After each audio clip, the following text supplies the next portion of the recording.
plano da salvação.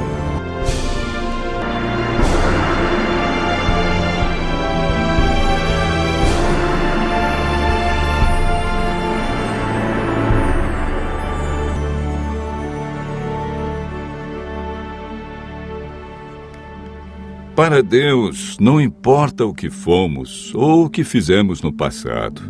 Ele nos ama com amor eterno. Prontificou-se a vir ao mundo e passar pela agonia da cruz a fim de resgatar a humanidade perdida. Entretanto, há muitos que se perguntam: como posso ser bom diante de Deus? Como posso apagar meu passado? Como posso ser apresentado sem culpa diante dele? Como posso ser salvo? O caminho para a vida eterna é muito fácil de ser achado e compreendido, mas poucos sabem como ir a Cristo e experimentar perdão, alegria, paz de espírito e esperança. O estudo de hoje mostra a resposta bíblica para uma vida cristã vitoriosa.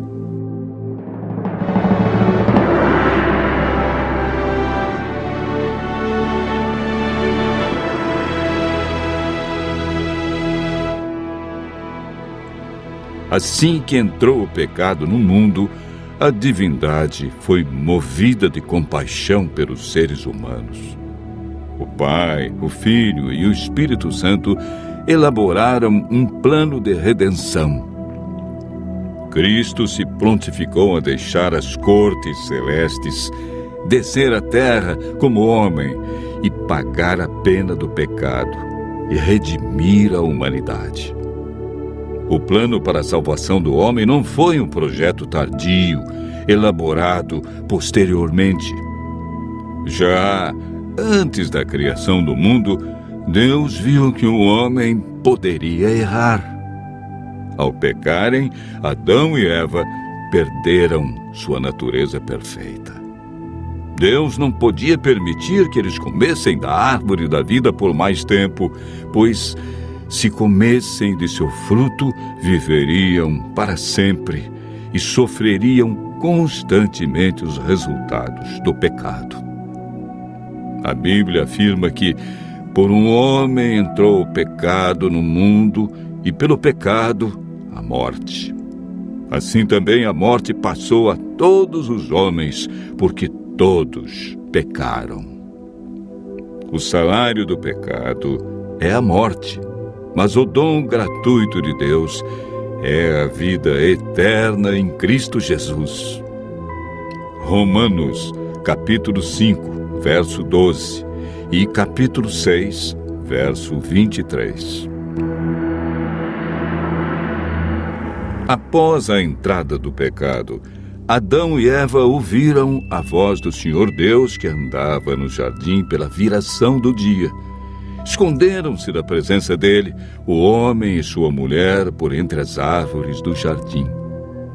O pecado fez separação entre Deus e o homem. Ainda que o homem tenha fugido do seu Criador, Deus lhe deu a certeza de que seu único filho deixaria o céu e nasceria de uma mulher. Não faria uso da sua divindade e, através de sua morte na cruz, acabaria com o domínio de Satanás neste mundo. Desde a entrada do pecado, o ser humano foi destituído da glória de Deus e perdeu sua natureza perfeita. Lemos em Gênesis, capítulo 6, verso 5.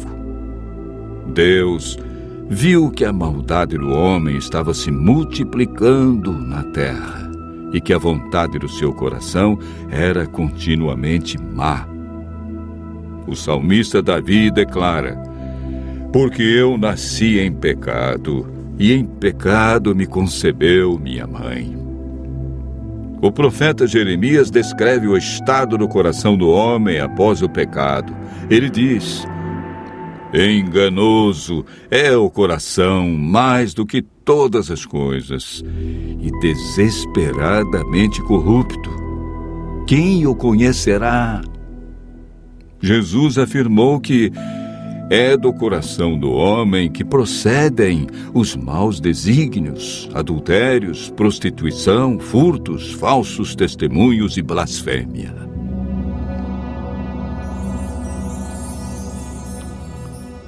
Primeiro Coríntios 2, verso 14, afirma que o homem natural não aceita as coisas de Deus porque lhe parecem loucura.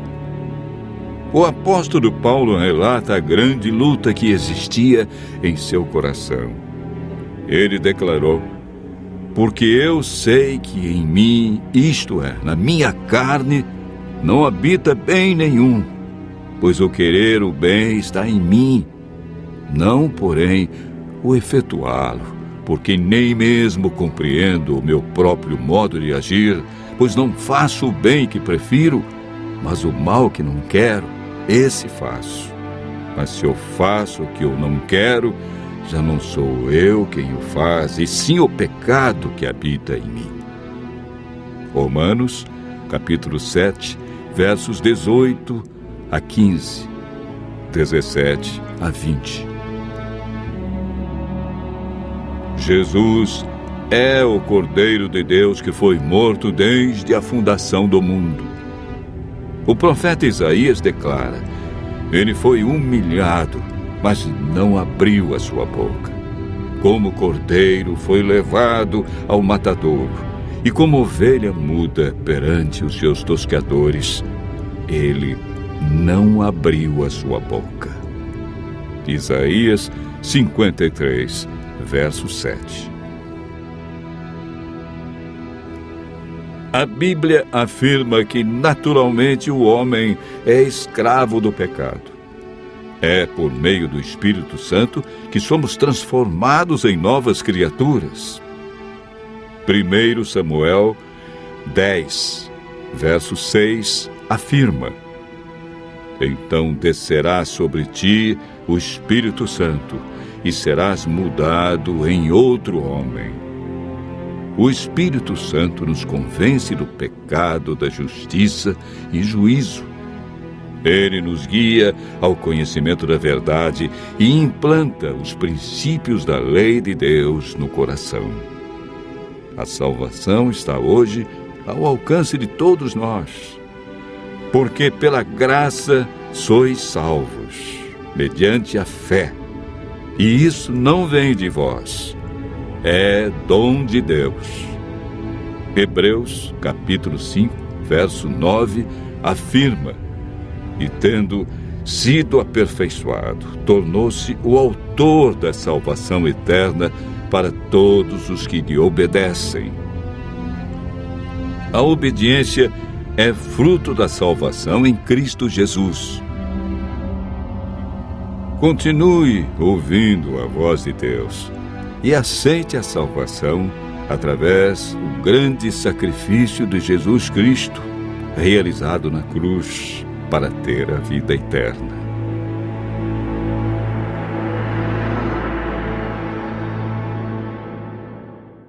Olá, amigo, é muito confortante poder estudar a Bíblia com você e perceber o amor e o cuidado de Deus, que Ele está agindo num plano muito perfeito.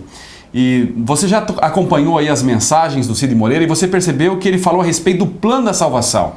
E nós queremos, nesse momento, responder as perguntas do curso que você recebeu aí. A primeira pergunta é a seguinte: qual foi o plano de Deus para nos salvar da morte eterna? Então, João 3,16 vai responder. Romildo, o que diz a Bíblia em João 3, verso 16? Porque Deus amou as pessoas que existem nesse mundo de tal maneira que deu o seu Filho unigênito, para que todo que nele crê não pereça, mas tenha vida eterna. Jesus te amou, Jesus me amou de tal maneira, Deus nos amou. E Deus tem um plano maravilhoso para cada um de nós. Muito bem, você pode perceber, amigo, que o plano de Deus de salvação ao ser humano, Deus ele gosta de pessoas, humildes, né? Pessoas. A gente geralmente tem a tendência de gostar de coisas, mas Deus ele é apaixonado por pessoas. Tá? E se Deus tivesse feito um plano, imagine se fosse só as pessoas bonitas. Eu talvez não seria alcançaria a salvação, né? Se fosse as pessoas com QI muito alto, ou as pessoas de uma certa raça, de um certo país. Não, o plano de Deus envolve fé.